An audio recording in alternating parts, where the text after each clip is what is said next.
di atas nikmat kurnianya dan rahmatnya kepada kita semua dan dipanjangkan usia kita sehingga kita berada pada bulan Rajab. Dan moga-moga Allah Subhanahu wa taala memanjangkan usia kita, semoga kita semua dapat bertemu dengan Allah insya-Allah. Bulan Rajab dipanggil dengan Syahrul Salah, bulan sembahyang. Bulan Ramadan dipanggil Syahrul Siyam, bulan puasa.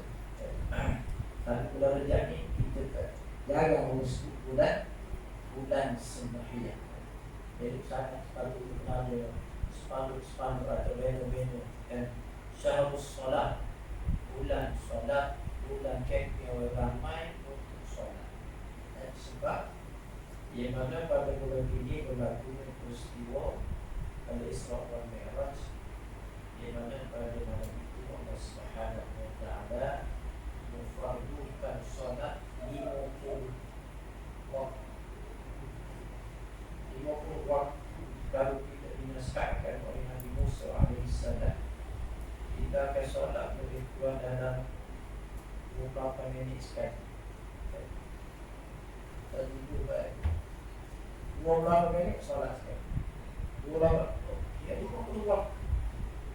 Kita ada masa 24 jam solat 50. Bukan 28 minit satu waktu solat.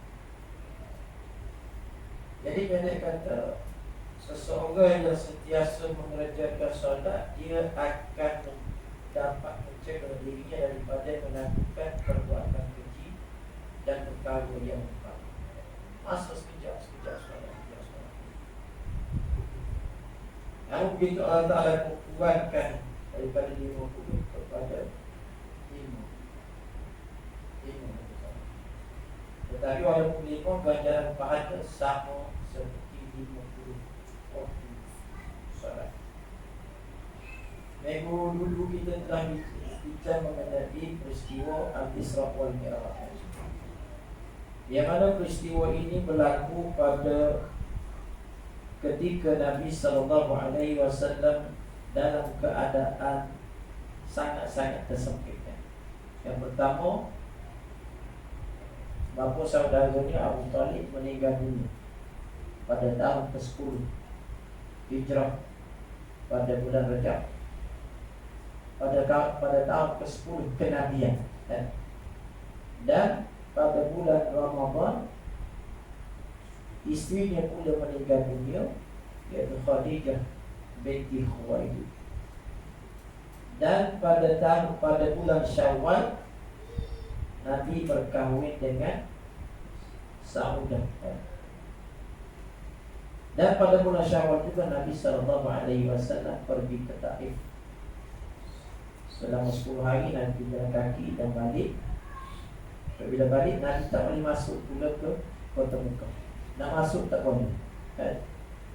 Maka Nabi SAW terpaksa meminta bantuan daripada ketua kabilah.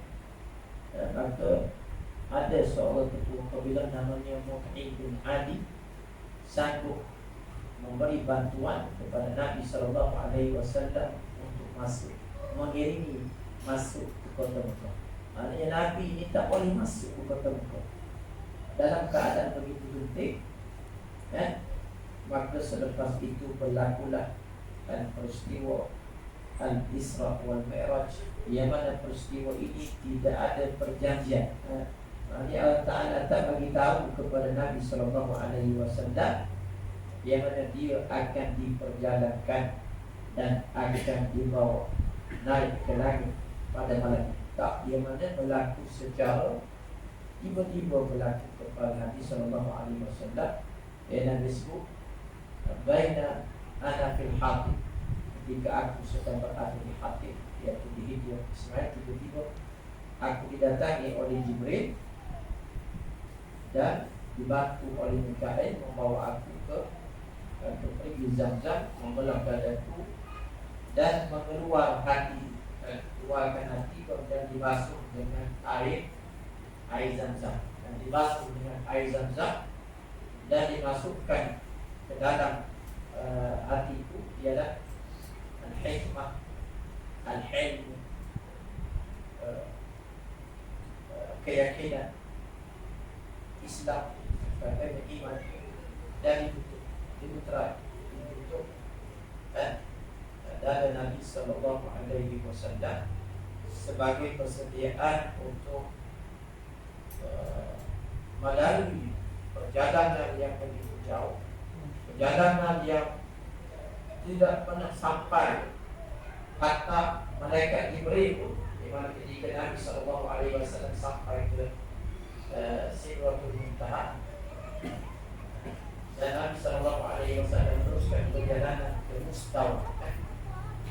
Sehingga ke Mustawa sana, Jibril hanya dapat pergi ke Sidratul Muntaha sampai setakat itu.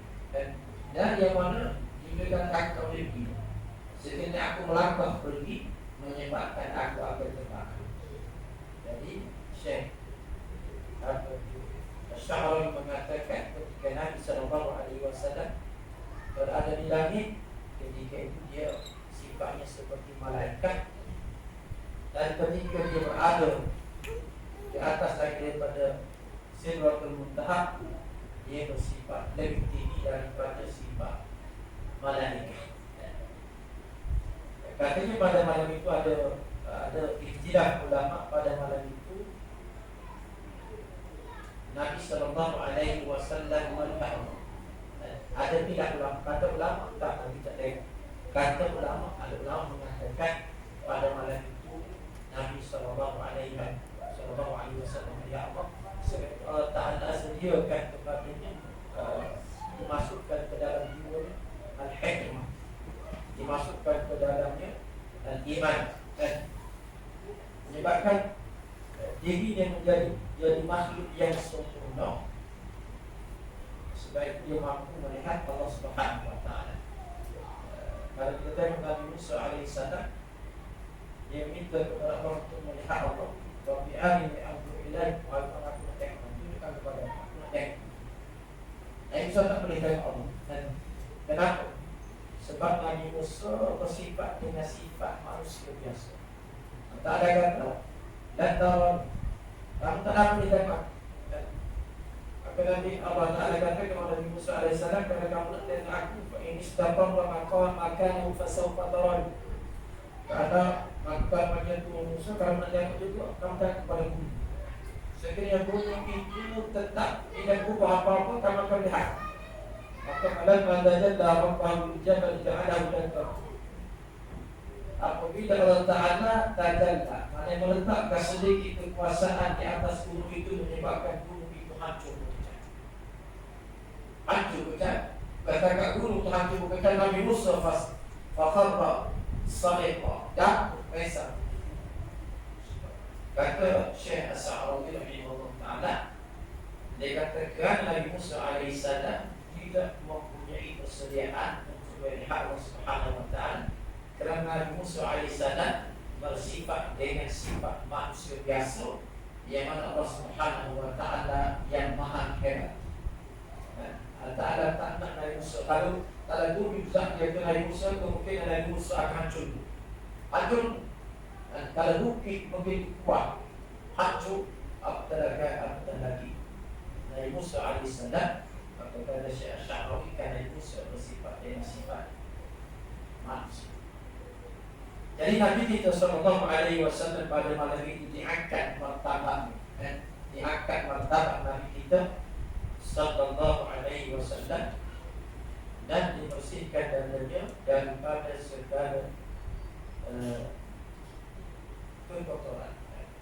Kata Syekh, seorang Syekh mengatakan bahawa Nabi kita di berada itu pada hakikatnya bukan menyucikan diri daripada kekotoran, tetapi untuk kebersihan di atas kebersihan, kesucian di atas kesucian.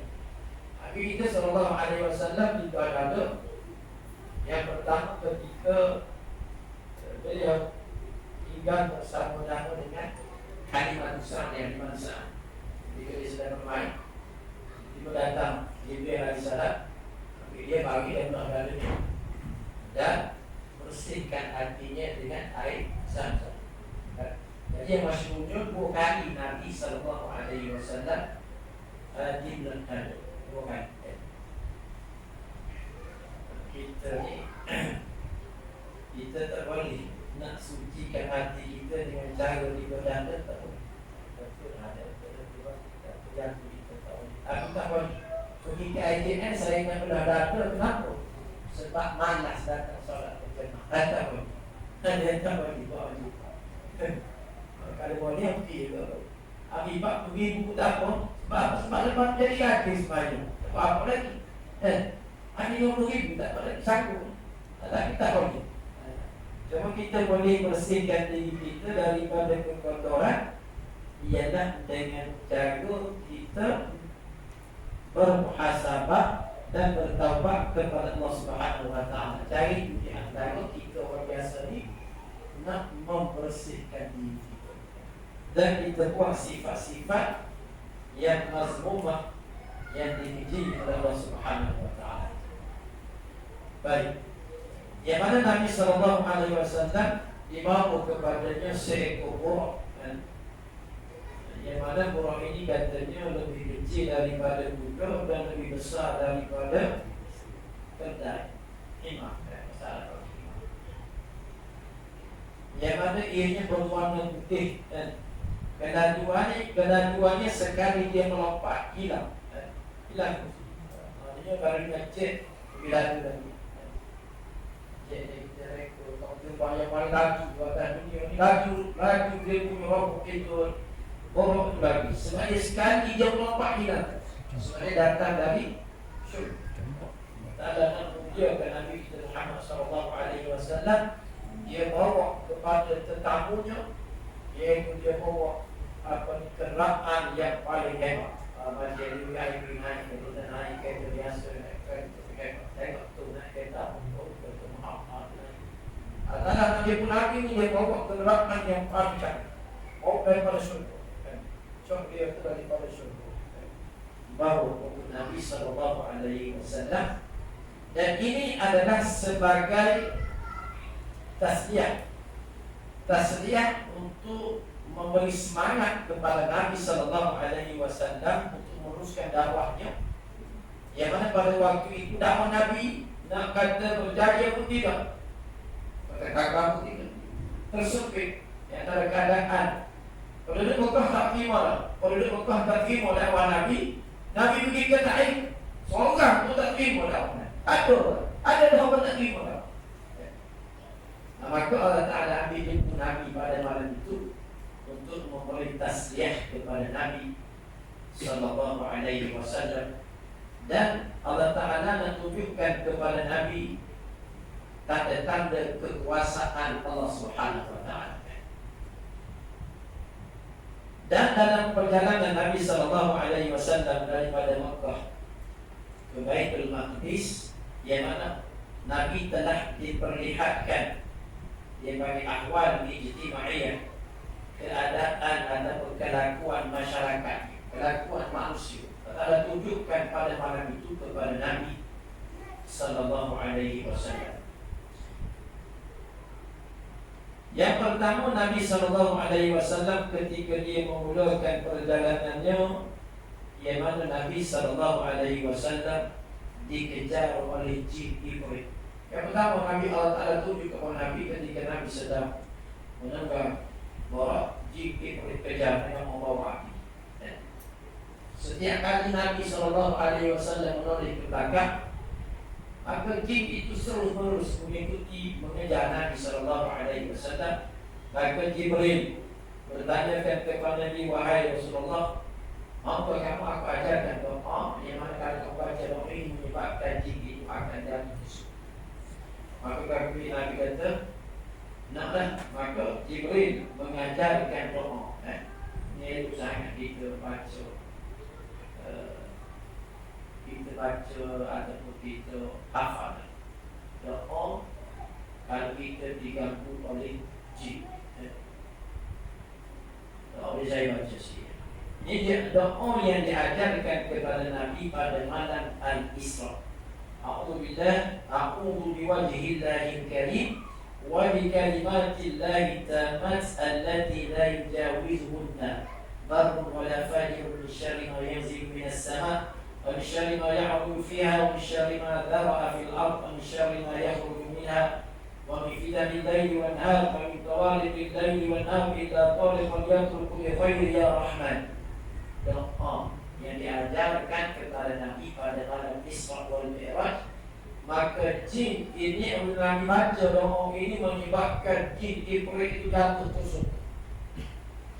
Dan jin Iblis ini di antara jin yang hebat, bukan bukan jin biasa. Jin Iblis ini yang disebut di dalam Al-Quran dalam surah An-Naml ketika Nabi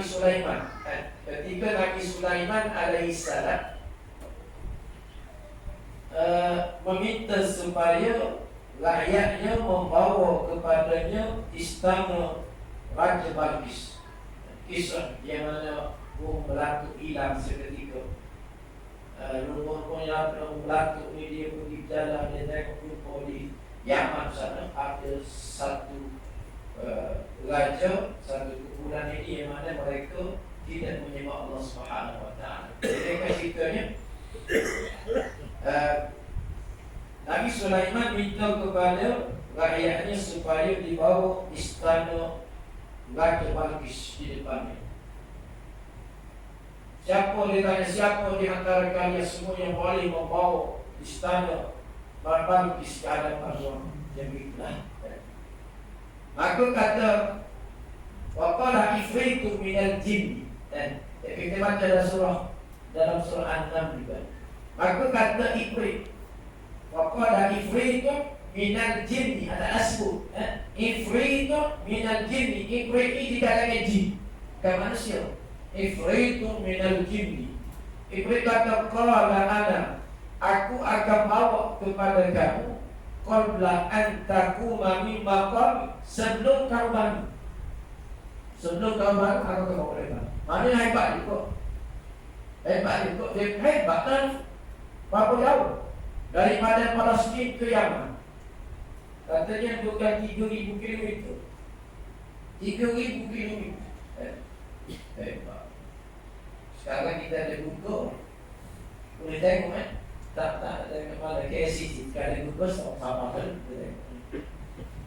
Masa itu Google tak ada lagi. Tapi Google tak ada pun dia punya canggih, dia punya kehebatan, dia punya di antara kekuatan apa itu Iblis ini dia dibawa.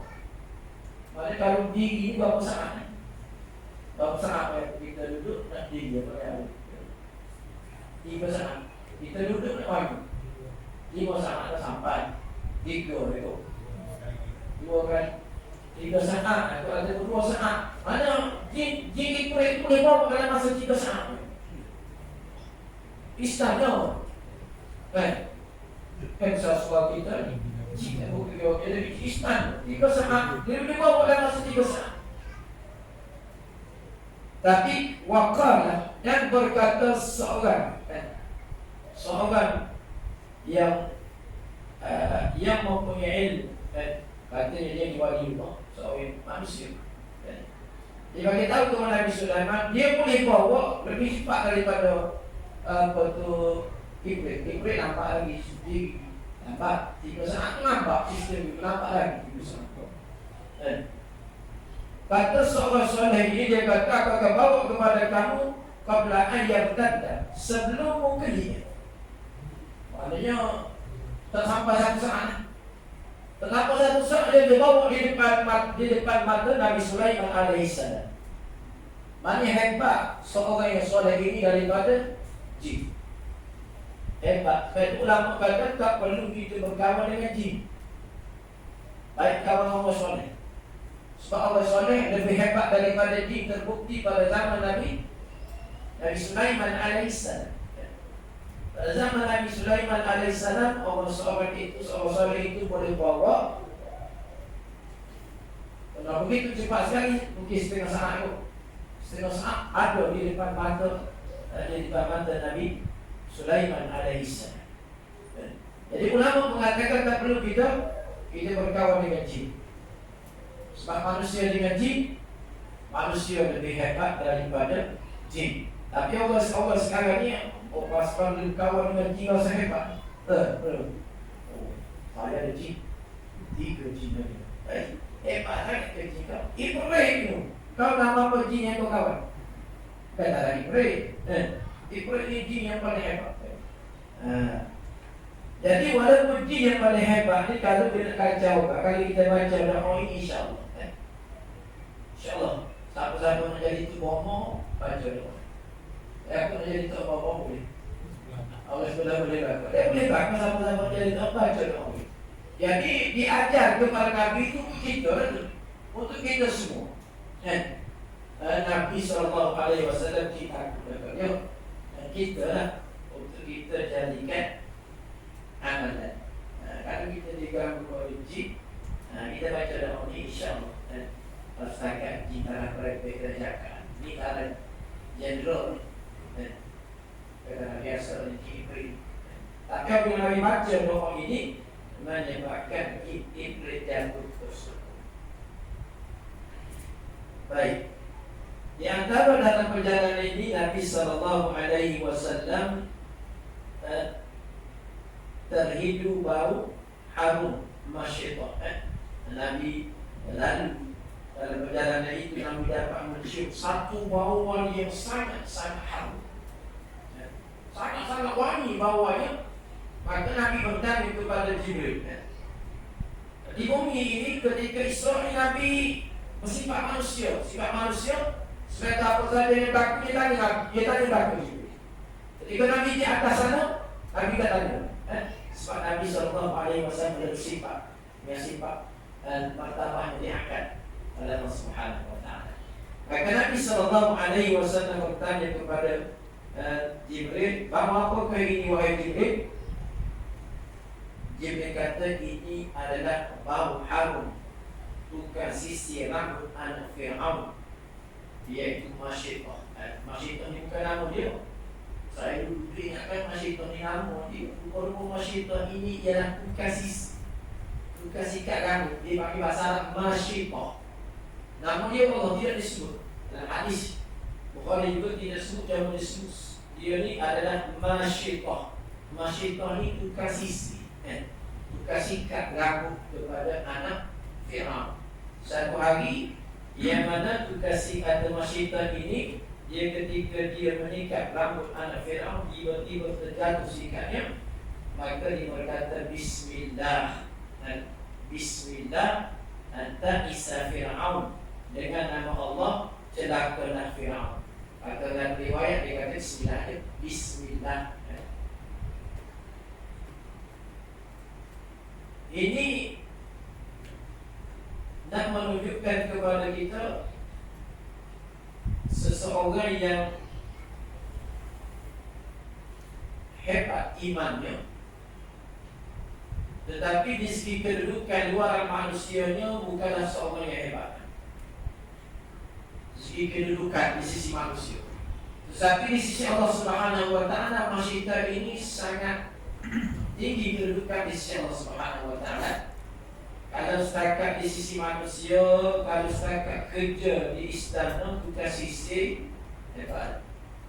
Kerja apa? Tukang sisir hebat.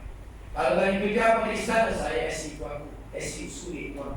Oh, hebatlah kalau tiba-tiba SIQ aku. Ni kalau setakat kerja apa? Kerja sapu-sapu hebat. Tukang sisir hebat. Walaupun dia tidak hebat di sisi pandangan manusia, tetapi dia hebat di sisi Allah Subhanahu wa taala kerana Masyitah mempunyai iman yang luar biasa. Kita baca kisah dia sikit.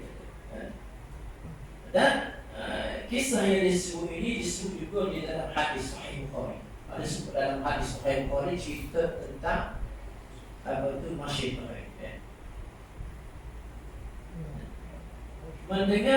Mendengarnya maka anak Fir'aun berkata, apakah kamu mempunyai Tuhan selain ayahandaku? Berkata tukang sisir itu, ya.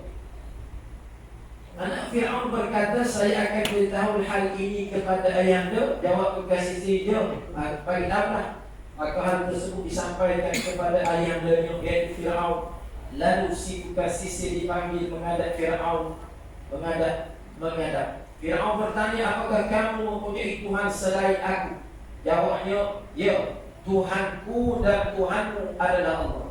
Beraninya masyarakat ini dia orang biasa tadi. Tapi dia berani jawab di depan Fir'aun bahawa Tuhanku dan Tuhan kamu adalah Allah. Yang mana Fir'aun pada waktu itu dia mengaku dia sebagai Tuhan. Ana rabbukumul a'la. Dalam surah An-Nazi'at. Kita baca.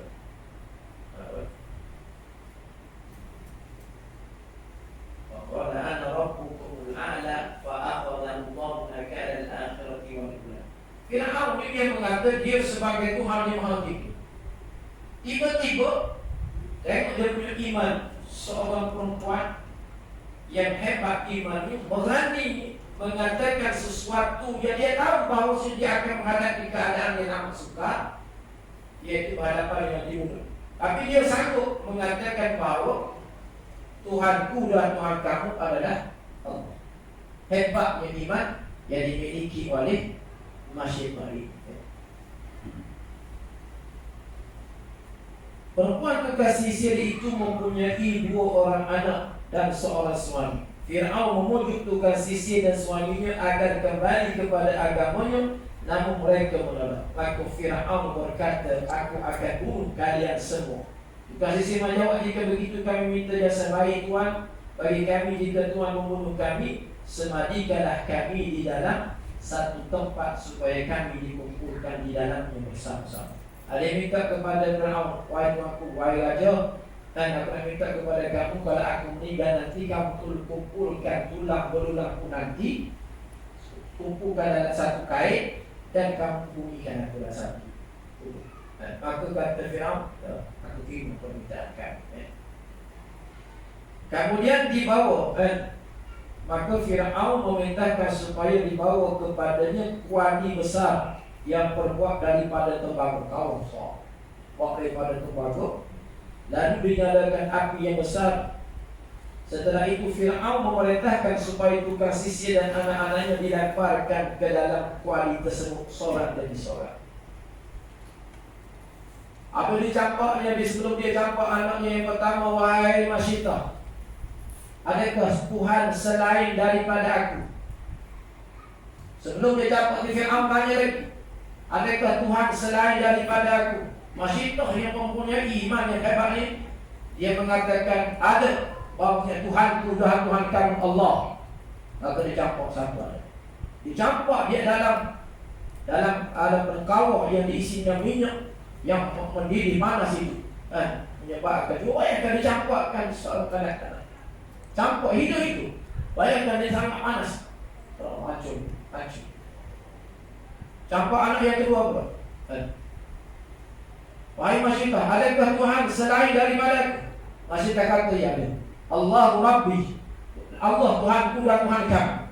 Kata dicampakkan aku. Kata riwayat ada 5 orang anaknya. Maka yang terakhir sekali, baby yang kecil lagi. Baby yang kecil lagi, nak dicampakkan baby yang kecil, menyebabkan dan Masyitah teragak-agak.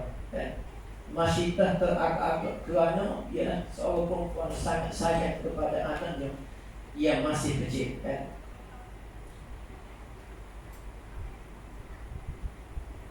Maka anak kecil itu berkata kepada ibunya, wahai ibuku, lakukanlah dan janganlah gentar kerana ibu berada di atas kebenaran. Bayi yang kecil itu bercakap. Di antara mukjizat ataupun firhas, bayi yang kecil bercakap ialah Nabi Isa alaihissalam dan juga anak Masyitah ini.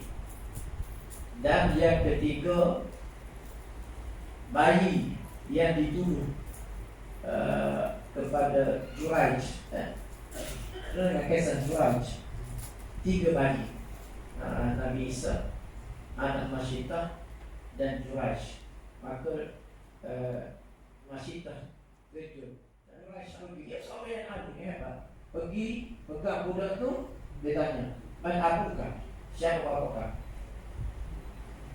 Dia tanya budak baru lahir, tanya, siapa bapakah? Dia kata bapa aku adalah penggembala kambing. Budak ini haji. Seorang yang soleh, yang hebat. Tetapi karena maknya terasa hati dengan dia, karena dia mementingkan solat sunatnya daripada ibunya. Baik, ini dua kisah yang kita baca pada malam ini. Mudah-mudahan ini memberi manfaat kepada kita. Kita boleh menilai sendiri iman yang dimiliki oleh kita. Dan kadang-kadang kita rasa kita ni adalah manusia yang hebat. Tapi pada hakikatnya daripada iman yang dimiliki oleh masyarakat sangat jauh. Iman yang mana dia sangat mengorbankan jiwa dan anak-anaknya demi mempertahankan iman.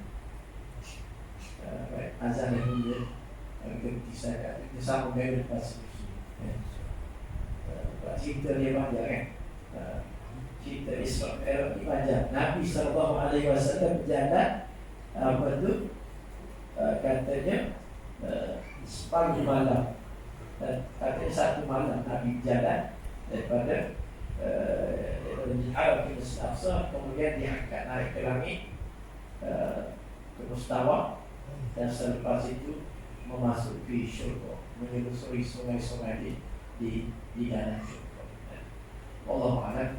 Bismillahirrahmanirrahim. Salatu wassalamu ala asyrafil anbiya'i wal mursalin sayyidina Muhammad wa ala alihi wa sahbihi.